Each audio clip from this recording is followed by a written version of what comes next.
आज की कहानी से हम यह समझेंगे कि चिंता और तनाव को पूरी तरह से दिमाग से कैसे निकालना है और मन को शांत करके कैसे जीत हासिल करनी है। तो चलिए आज की कहानी शुरू करते हैं। एक नगर में एक व्यक्ति रहता था। वह व्यक्ति अपने जीवन में बहुत तनाव झेल रहा था। उसका पूरा जीवन मानो तनाव से ही भरा हुआ था। वह चिंतित रहता और शांत रहता था। उसे ऐसा लग रहा था मानो उसका पूरा जीवन इसी तनाव में गुजर जाएगा। जब उसकी शादी नहीं हुई थी तो उसे शादी करने का तनाव था। शादी हो जाने के बाद अच्छी नौकरी और रुपए पैसे कमाने का तनाव उस पर बढ़ गया। जैसे तैसे उसे एक नौकरी मिल गई और वह कुछ पैसे भी कमाने लगा। लेकिन उसके बाद उसे और उसकी पत्नी को कोई बच्चा नहीं हो रहा था, जिस कारण उसका तनाव और बढ़ गया। कुछ सालों बाद उसके जीवन में खुशी की लहर आई। उसकी पत्नी ने एक बेटे को जन्म दिया। लेकिन अब उसके बेटे के जन्म के बाद उसे अपने बेटे के भविष्य की चिंता सताने लगी। उसका तनाव और ज्यादा बढ़ गया। उसकी जिंदगी मानो एक तनाव बनकर रह गई थी। वह इस तनाव से किसी भी हालत में छुटकारा पाना चाहता था। वह अपने जीवन को खुशी से जीना चाहता था। इसीलिए एक दिन वह अपने घर के बाहर बैठकर यही सब सोच रहा था कि वह अपने जीवन को कैसे खुशहाल बना सकता है, कैसे वह अपने उन सपनों को पूरा कर सकता है जिससे उसका भविष्य सुधर सके। तभी अचानक उसके सामने से कुछ सन्यासी गुजरे। उसने उन सन्यासियों को देखा जिनके मुख पर प्रसन्नता थी, जिनके मुख पर किसी प्रकार का कोई तनाव नहीं था। उनके चेहरे का तेज और शांति देखकर वह मंत्रमुग्ध हो गया। उस व्यक्ति को लगने लगा कि सन्यासियों के जीवन में कोई तनाव नहीं है, उनके जीवन में कोई कार्य नहीं है, केवल भिक्षा मांगो और चैन से जियो, और शायद यही सबसे सर्वोत्तम जीवन है।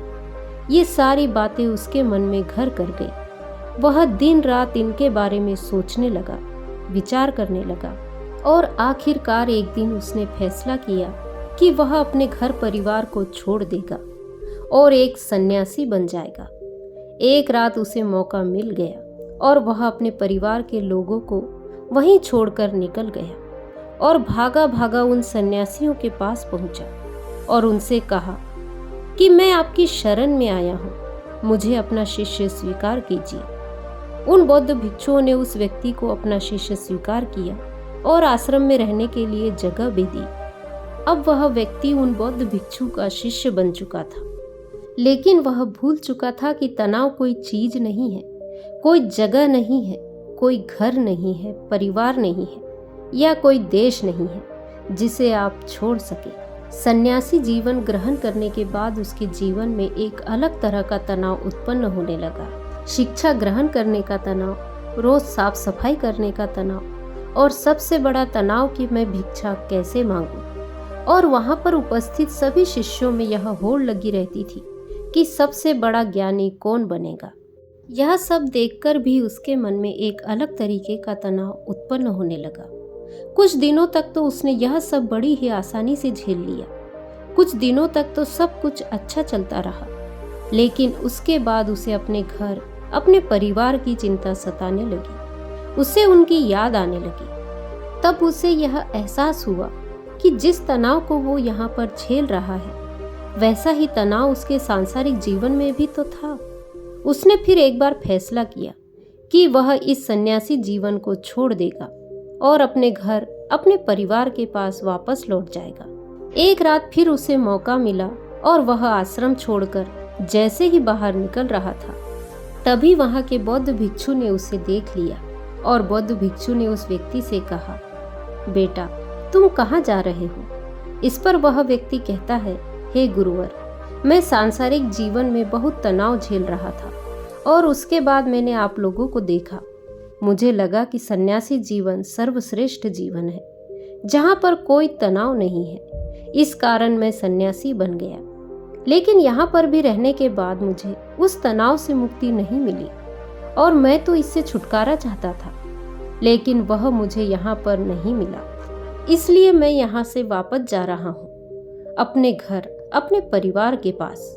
उस व्यक्ति के मुख से ये सारी बातें सुन बौद्ध भिक्षु ने कहा, बेटा तुम जा सकते हो, लेकिन अपना तनाव यहीं छोड़कर चले जाओ। यदि तुम वापस यहाँ से वह तनाव लेकर अपने सांसारिक जीवन में जाओगे तो तुम कभी खुश नहीं रह पाओगे। बौद्ध भिक्षु की ये सारी बातें सुन वह व्यक्ति कहता है, हे गुरुवर, क्या आप सही कह रहे हैं?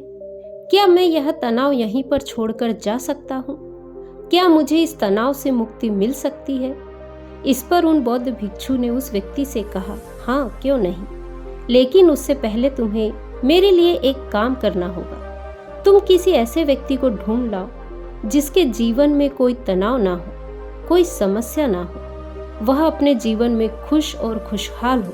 जब तुम किसी ऐसे व्यक्ति को मेरे पास लेकर आओगे तो मैं तुम्हें चिंता और तनाव से मुक्ति दिला दूंगा और तुम वापस अपने घर की ओर चले जाना। फिर तुम भी अपने जीवन को खुशी और खुशहाल तौर पर जी सकोगे। बौद्ध भिक्षु की ये सारी बातें सुन वह व्यक्ति बड़ा ही प्रसन्न हुआ और एक ऐसे व्यक्ति की तलाश में निकल पड़ा जिसका जीवन खुशी और खुशहाली से बीत रहा हो, जिसके जीवन में कोई तनाव ना हो, जिसके जीवन में कोई चिंता ना हो। वह व्यक्ति कई गांव में गया, कई नगरों में घूमा, बहुत से लोगों से मिला, अनेकों दरवाजे खटखटाए, लेकिन उसे ऐसा कोई व्यक्ति नहीं मिला जो यह कह सके कि उसके जीवन में कोई तनाव नहीं है, उसके जीवन में कोई चिंता नहीं है।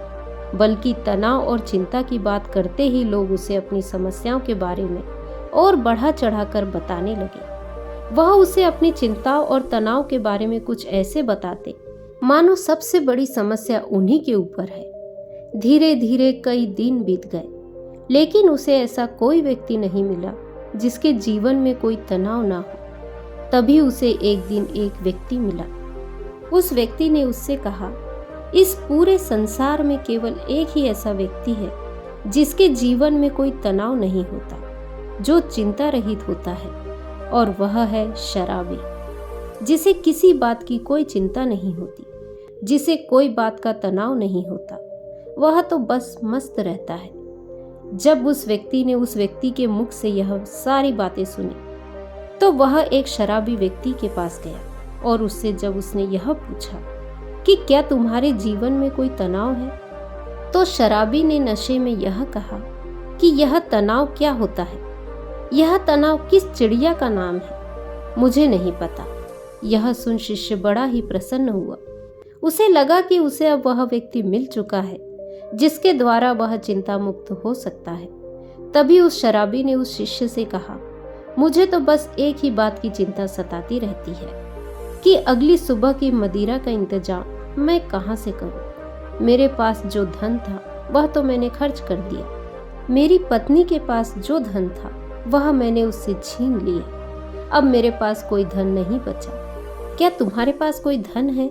यह सुन उस व्यक्ति की सारी खुशी पल भर में गायब हो गई और धीरे धीरे रात होने को आ चुकी थी। वह व्यक्ति हताश होकर एक पेड़ के नीचे बैठ गया। वहां पर एक छोटा सा लड़का आया और उस लड़के ने उस व्यक्ति से कहा, गुरुवर, मुझे जोरों की भूख लगी है, क्या आपके पास खाने के लिए कुछ है? इस पर वह व्यक्ति कहता है, तुम इतने छोटे से बालक हो और तुम्हें अभी से चिंता सता रही है, तो बड़े होकर तुम्हारा क्या हाल होगा। इस पर उस छोटे से लड़के ने कहा, गुरुवर, ये चिंता या तनाव नहीं है, ये तो भूख है। मुझे जोरों की भूख लगी हुई है। यदि आपके पास खाने के लिए कुछ है तो कृपया करके मुझे दे दीजिए। उस बच्चे के मुख से ये सारी बातें सुन वह व्यक्ति एक बार फिर से बड़ा प्रसन्न हुआ और उसने अपने थैले में जो 2 रोटियां रखी हुई थी उस बालक को थमा दी। जैसे ही उस बालक ने वह भोजन पूरा कर लिया, उसके बाद वह उस व्यक्ति से कहता है, गुरुवर, न जाने मेरे अगले दिन के भोजन का क्या होगा, मुझे इसकी चिंता सता रही है। क्या आप कल भी मेरे लिए भोजन ला सकते हैं? यह सुन वह व्यक्ति एक बार फिर से निराश हो गया। वह भागा भागा अपने गुरु के पास पहुंचा और उनसे कहने लगा, हे गुरुवर, मैंने बहुत ढूंढा, मैंने हर जगह तलाश किया, कई नगर देखे, कई गांव में गया, लेकिन मुझे कोई ऐसा व्यक्ति नहीं मिला जिसके जीवन में कोई तनाव ना हो। जो अपने जीवन को सुखी और खुशहाल तौर पर जी रहा हो। हर किसी को किसी न किसी चीज की चिंता अवश्य सता रही है। कोई अपनी चिंताओं को लेकर बैठा हुआ है तो कोई अपने तनाव से जूझ रहा है। जिसके पास धन नहीं है वह धन चाहता है, जिसके पास धन है वह और अत्यधिक धन चाहता है। जिसके पास प्रेम नहीं है वह प्रेम चाहता है, और जिसके पास प्रेम है वह अत्यधिक प्रेम से भी चिंतित है। किसी के पास काम नहीं है तो वह इसलिए चिंतित है क्योंकि उसके पास कोई काम नहीं, और किसी के पास काम है तो वह इसीलिए चिंतित है कि उसी के पास अत्यधिक काम है। जो कोई बीमार है वह इस बात से चिंतित है कि उसका स्वास्थ्य कब सुधरेगा, और जो व्यक्ति पूरी तरह से स्वस्थ है उसे इस बात का तनाव है कि कहीं वह बीमार न पड़ जाए। इसी प्रकार हर कोई व्यक्ति तनाव से ग्रसित है और सभी के जीवन में चिंताएं ही चिंताएं भरी हुई है। इससे छुटकारा पाना नामुमकिन है। तभी बौद्ध भिक्षु ने कहा, इससे छुटकारा पाना संभव है और इससे छुटकारा पाया जा सकता है, मगर इसके लिए तुम्हें कुछ समझना पड़ेगा। इस पर वह व्यक्ति उन बौद्ध भिक्षु से कहता है, क्या है गुरुवर, मुझे ऐसा क्या समझना पड़ेगा? मैंने हर जगह देखा, कोई ऐसा व्यक्ति मुझे नहीं मिला जिसके जीवन में कोई तनाव ना हो, तो आप मुझे कैसे चिंता मुक्त कर सकते हैं? इस पर बौद्ध भिक्षु ने कहा, जो मैं तुम्हें समझाने की कोशिश कर रहा हूँ उसे तुम ठीक से समझने की कोशिश करना। बौद्ध भिक्षु ने कुछ गीली लकड़ियां अपने आश्रम के पास से उठाई और उन्हें उस व्यक्ति के सामने रख दी और कहा, इसमें आग लगा दो। उस व्यक्ति ने काफी कोशिश की, लेकिन उन गीली लकड़ियों में भला कहाँ आग लगने वाली थी। वह व्यक्ति परेशान हो गया, लेकिन उसमें आग नहीं लग पाई। इस पर उसने बौद्ध भिक्षु से कहा, हे गुरुवर, इन गीली लकड़ियों में आग नहीं लग सकती, इसमें आग लगाना संभव ही नहीं। इस पर वह बौद्ध भिक्षु कहते हैं, बेटा, मैं तुम्हें यही समझाने की कोशिश कर रहा हूँ कि तुम्हें यदि इन लकड़ियों को जलाना है तो तुम क्या करोगे? क्या इन्हें धूप में सुखाओगे या फिर इन गीली लकड़ियों को लेकर सोचते रहोगे, चिंतित रहोगे और तनाव में रहोगे? तुम चाहो तो इन्हें धूप में सुखा सकते हो, लेकिन इसमें थोड़ा सा समय लगेगा, और यदि तुम चिंता की जगह चिंतन करो तब तुम यह जरूर समझ सकते हो कि तुम इसकी जगह पर कुछ सूखी लकड़ियों का इंतजाम कर सकते हो और जिनमें आग लगाना भी संभव होगा। इस पर वह व्यक्ति बौद्ध भिक्षु से कहता है, हे गुरुवर, आप ठीक कह रहे हैं, लेकिन यह जीवन तनाव से इतना भरा हुआ है कि जीवन तनाव मुक्त हो ही नहीं सकता। और ऐसा क्या है जिससे हम अपने जीवन को तनाव मुक्त जी सके? उस व्यक्ति की ये सारी बातें सुनकर बौद्ध भिक्षु ने कहा, बेटा, इस जीवन में कोई तनाव नहीं है। बाहरी तौर पर कोई भी तनाव उत्पन्न नहीं होता। जो भी तनाव उत्पन्न होता है वह हमारे भीतर की ओर होता है। चिंता तुम भीतर की ओर करते हो, और जहाँ चिंता और तनाव उत्पन्न होता है वहाँ सफलता नहीं होती, कार्य सही नहीं होते, हमारी मानसिक स्थिति भी सही नहीं होती, जिस कारण हमारे सारे कार्य बिगड़ने लग जाते हैं और हम भी ज़्यादा तनाव महसूस करने लगते हैं और भी ज़्यादा चिंतित रहने लगते हैं। आगे बौद्ध भिक्षु कहते हैं, यदि चीज़ें हमारे मुताबिक होने लगे तो हम अपने जीवन में कभी भी तनाव महसूस नहीं करेंगे और ना ही हम कभी चिंता करेंगे, और हमारा जीवन भी खुशी और खुशहाल तौर पर चलता रहेगा। हमें चिंता करने की कोई आवश्यकता नहीं पड़ेगी। जैसे यदि यह लकड़ियाँ सूखी मिल जाए तो मैं इसमें आसानी से आग लगा सकता हूँ और मेरे भीतर किसी प्रकार का कोई तनाव उत्पन्न ही नहीं हो पाएगा। तो हमारा तनाव इन लकड़ियों के स्वभाव पर निर्भर करता है। यदि कोई इस लकड़ी को पहले से ही स्वीकार कर ले कि जीवन में यदि हमें हमेशा सूखी लकड़ियाँ नहीं मिलती तो तुम पहले से ही उन सूखी लकड़ियों का इंतजाम कर लोगे। और जो इस बात को स्वीकार कर लेता है कि अगर उसे सूखी लकड़ियाँ ना भी मिले तो वह धैर्य रखे, सब्र रखे और गीली लकड़ियों को सुखाने का पूरा प्रयास करे, ना कि उन गीली लकड़ियों को लेकर हाथ पर हाथ धरे बैठे रहे और अलग अलग चिंताओं में डूबे रहें। इस तरह की सोच रखने वाले लोग हमेशा तनावग्रसित रहते हैं, चिंतित रहते हैं और अपने जीवन को कभी भी खुशी और खुशहाल तौर पर नहीं जी पाते। हमारा यह जीवन बड़ा ही अनमोल है। इस जीवन में कुछ समस्याएं होती है तो कुछ समस्याएं हम खुद उत्पन्न कर लेते हैं, जबकि ये समस्याएं वास्तविकता में होती ही नहीं। इस पर वह व्यक्ति कहता है, हे गुरुवर, आप क्या कहना चाहते हैं, जरा स्पष्ट तौर पर बताइए, मैं आपकी बात समझ नहीं पाया। तभी बौद्ध भिक्षु कहते हैं, अच्छा मुझे यह बताओ, तुम अपने परिवार को छोड़कर यहाँ पर सन्यासी बनने क्यों आए थे? व्यक्ति ने कहा, हे गुरुवर, मेरे जीवन में बहुत तनाव था। इसका जवाब देते हुए बौद्ध भिक्षु ने कहा, तो क्या इस जीवन में कोई तनाव नहीं है? इस पर वह व्यक्ति कहता है, हे गुरुवर, यहाँ पर भी तनाव है, जिस कारण मैं यह सन्यासी जीवन छोड़कर वापस अपने परिवार के पास लौटना चाहता हूँ।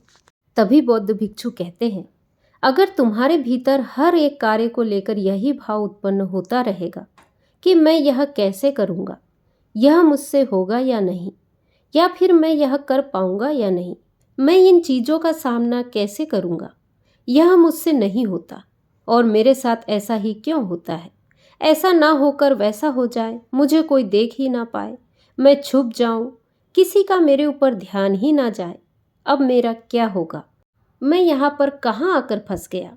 ये सारे भाव तुम्हारे मन के हैं। ये सारे भाव तब भी तुम्हारे मन में उत्पन्न होंगे जब तुम अपने परिवार के साथ होंगे, और जब तुम यहाँ पर आए तब भी तुम्हारे अंदर ये सारे भाव उत्पन्न होते होंगे। इस पर वह व्यक्ति कहता है, हाँ गुरुवर, आप बिल्कुल ठीक कह रहे हैं, मेरे अंदर ये सारे भाव अभी तक उत्पन्न हो रहे हैं। जब मैं अपने परिवार के साथ था तब भी, और जब मैं यहाँ पर सन्यासी बनकर आपके सामने हूँ तब भी मेरे अंदर ये सारे भाव उमड़ रहे हैं। इस पर बौद्ध भिक्षु ने कहा, यह समस्या तुम्हारे बाहर की नहीं है। यदि तुम कोई जगह छोड़ दो, कोई स्थान छोड़ दो, तो यह समस्या कभी खत्म नहीं होने वाली। यह समस्या तुम्हारे भीतर है। ये सब कुछ तुम्हारा ही किया हुआ है। तुमने बेवजह ही अपने मन में एक तनाव बना रखा हुआ है, क्योंकि तुम्हें कल्पना में जीना अच्छा लगता है, काल्पनिक सोच रखना अच्छा लगता है। तुम उन बातों को लेकर चिंतित रहते हो जो तुम्हारे जीवन में कभी घटित हुई ही नहीं है और कभी होने की संभावना भी नहीं है। ऐसी सोच रख के तुम चिंताग्रस्त रहते हो, पर तुम्हारा तनाव कभी खत्म नहीं होता। जिस दिन तुम यह समझ जाओगे कि हर समस्या का समाधान होता है और उस समाधान तक पहुंचने के लिए हमें कोई ना कोई कर्म करने पड़ते हैं और उन कर्मों का एक परिणाम भी होता है, तो उस दिन तुम्हारे जीवन में कोई तनाव नहीं रहेगा, तुम चिंता मुक्त हो जाओगे। इस पर वह व्यक्ति कहता है, हाँ गुरुवर, आप बिल्कुल सही कह रहे हैं। जब मैं यहाँ पर आया था उससे ठीक पहले मुझे एक छोटा सा बालक मिला था। उस बालक को जोरों की भूख लगी थी। जब उससे मैंने कहा कि तुम इतने छोटे से बालक हो और तुम्हारे जीवन में अभी से तनाव है, अभी से चिंता है, तो तुम्हारा आगे क्या होगा? इस पर उस बालक ने जवाब दिया था, गुरुवर, यह कोई चिंता नहीं, कोई तनाव नहीं, बल्कि यह तो भूख है। तब मैं यह बात समझ नहीं पाया था कि समस्या तो भूख है, तनाव और चिंता का कोई समाधान नहीं हो सकता, लेकिन भूख का समाधान अवश्य हो सकता है। हे गुरुवर, मुझे आपकी बातें समझ आ चुकी है और अब से मैं कोशिश करूंगा कि मैं तनाव और चिंता ना करूं और अपना जीवन खुशी और खुशहाल तौर पर जीऊं। तो दोस्तों, आज की कहानी यदि आपको पसंद आई हो तो वीडियो को लाइक, शेयर, कमेंट करें और मेरे चैनल को सब्सक्राइब करें। नमो बुद्धाय।